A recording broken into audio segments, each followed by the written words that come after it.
Okay, now to my favorite matchups of the playoffs. Now that we know the exact playoff brackets, and I don't know why I waited so long. I don't have any of the playing teams on it. I want to start with the Cavs Magic. I think that's going to be a really interesting magic. Two really young teams. The Cavs have had playoff experience. They were in the last playoffs. Obviously, as we know, the lights were too bright for them. And then the Magic, really surprising team, succeed. They were like at three some point in the season. They're a really good team. They had some late season misfortune, and they fell down to six. But they have a good chance of winning this. First thing I want to talk about is age. The I'm sorry. Um, the Magic are a really young team. They're really young. Paolo's in his first year in the playoffs. Most players are in the first year of the playoffs. Paolo Franz, Cole Anthony, etc., etc. So I'm going to see how they perform. Obviously, the Cavs last year were also very young and very early in the playoffs, and they didn't perform very well as we got the great quote. So I want to see how they perform, how they can do with the pressure. I think Paolo is gonna shine. Um, but yeah, so Donovan Mitchell for the Cavs is going to be really good, but as we remember, DG wasn't very good for them last year, so we have to see how he performs this year and see how he does this year. Um, I think Orlando has a good amount of size and athleticism compared to saying that like we know they have Evan Mobley and Jared Allen, but I feel like they're physically bigger than the rather than height um, on the Mavs. I mean on the Cavs. Um, it's going to be interesting how to see how that plays out. Jonathan Isaac's going to be really interesting to see how he plays, and I believe his first also. Or actually, he might have played when they were in the bubble. Um, I don't recall. So yeah, I wasn't going to talk much about this one since it's obviously not as big as the other ones. But some X factors I have listed for this is experience for the Magic. Obviously, they have very little playoff experience, so it's going to be interesting to see how they perform in that under that setting. And then for the Cavs, I have Garland. See how he's going to play. But really, it's like Garland and Mobley. See how they play, and Jared Allen if they play well this time. Um, okay, moving on. The Knicks and Sixers. This one's fun. Obviously, we've had a little bit of banter from I don't recall exactly who. On the Sixers said it was Paul Reed. He said that he wanted the Knicks. They were an easier matchup, which I mean they are. If you're picking between the Celtics and the Knicks, it's always the Knicks. But it's going to be an interesting dynamic that we have already set up here. Um, Knicks role players need to sustain the level at which they're playing at. They've obviously been playing really fantastic down the stretch ever since these injuries were going on. DDV and Josh Hart have been playing awesome. Um, God, I forgot the guy that was traded from Philly, McBroom, Miles McBroom, I think it is. He was been playing awesome for no reason. He locked up Curry when he was in Philly before he got traded. Um, and he's been playing awesome. They all need to sustain their level to help out Jalen. They can't just be the Jalen Brunson show because of that. I think they could easily shut that down. Um, and so obviously with that, it's going to be endurance. The coach is Tom Thibodeau. They're going to be run to the ground. So how much endurance they have is going to be really important, and how much, and if the series goes long, it's going to be interesting to see how that plays out for the Knicks. Um, as for the Sixers, what's really important, I think, is play how they play off double teams. Obviously, Embiid's going to get a ton of attention. I'm not sure that the Knicks have the matchup to cover Embiid.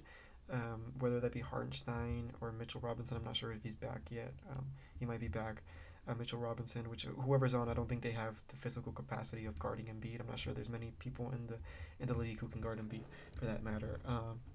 But yeah, he's gonna get doubled a lot. So passing it out to guys like um, Kelly Oubre or Nick Batum or Tobias Harris, guys who are going to be wide open and maybe in the corners or on the wings. They got to make their shots. So that's what I mean by play off the double, not plays off the double. So it's just how their shot making off the double. So it has to be really good for them to do good in the series. Um, Also, something I want to highlight is who exactly OG is going to be on. I mean, I could see him on Tobias. which I mean makes a little bit of sense. I mean, about I could see that, but I feel like it might be a little. I mean, yeah, I'm kind of disrespecting Tobias, but I feel like it might be a little underwhelming for the caliber of OG's defense. But shutting down Tobias could be really important because then you're shutting down a faucet that Embiid could possibly turn on when he's getting doubled. So that's really important. Something else I want to highlight is Embiid's durability and his stamina right now, or his I can't think of the words. His stamina. He's been injured for a month. We saw in the Heat game he was gassed. So it's gonna be interesting to see how he plays out. How tired he is. Um, it's gonna be really important. And then Maxi's quickness I think is gonna be really important. I think the Knicks are pretty a decently slow team, so he needs to run down and play really fast and play off transitions occasionally. Not every time, obviously. I think probably either Josh Hart or Dante DiVincenzo are going to be on him for most of the series. They're both really good defenders. It's going to be really interesting to see how that matchup plays up, though. Some X factors I have for that series, like I said, the role players, but specifically I think Dante DiVincenzo. He needs to shoot the way he has been, and he needs to defend out of his mind. Like he's a very good defender, but he needs to defend out of his mind. He has a tough matchup, um, potentially with potentially Maxi. So it's going to be really interesting to see how he does that. And then for the Sixers, it's just going to be the 3 point percentage. They're going to be doubled a lot. There's going to be a lot of There's going to be a lot of people open in the wings and the corners, and however much they make from those is going to dictate however far they get in this series. Um, I think this is probably an interesting one to watch for upset because Sixers are not your average 7 seed. So I think that if anyone's going to do it, I think it's them. I'm not going to predict or anything, or at least like in terms of what the series will come out to, but I do think it'll be this Sixers who come out on top, which might be an interesting take. As for the West, first one I have is Lakers Nuggets. Uh, it's gonna be a really fun rematch of the Western Conference Finals from last year. Um, what's really interesting about that Western Conference Finals was the ridiculous shot making that Nikola Jokic and Jamal Murray were on that whole series. Obviously, we all remember those ridiculous step backs and fadeaways and what have you. That they were, it just felt like they were just making them every single time that they had the ball in their hand. Um, so that's a big thing. Do the Nuggets still have that shot making? Are they still able to make those ridiculous shots? Or is that a fluke? Um, if they can make those, I think they're going all the way again. But we'll see how they do.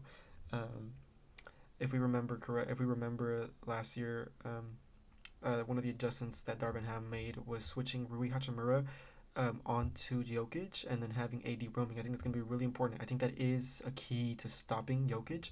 But just playing it, I think just playing it more um, or just playing it earlier. I know, having said that, they did that in the second game, but playing it more this series is going to be really important. Having AD roaming around, obviously guarding Embiid, but also guarding cutters. We know the Nuggets love cutters. Jokic will obviously always see a cutter. So it's going to be really important to stop those cutters, but that also means there's going to be a lot of, again, players open on the 3 point line. So I think the Lakers are a really good 3 point guarding team. So I think they should have that covered. But it's going to be we're going to see how that turns out on 3 point of the 3 point battle. Obviously, the Lakers aren't a very good 3 point shooting team, so it might be very imbalanced when we see those 3 point numbers.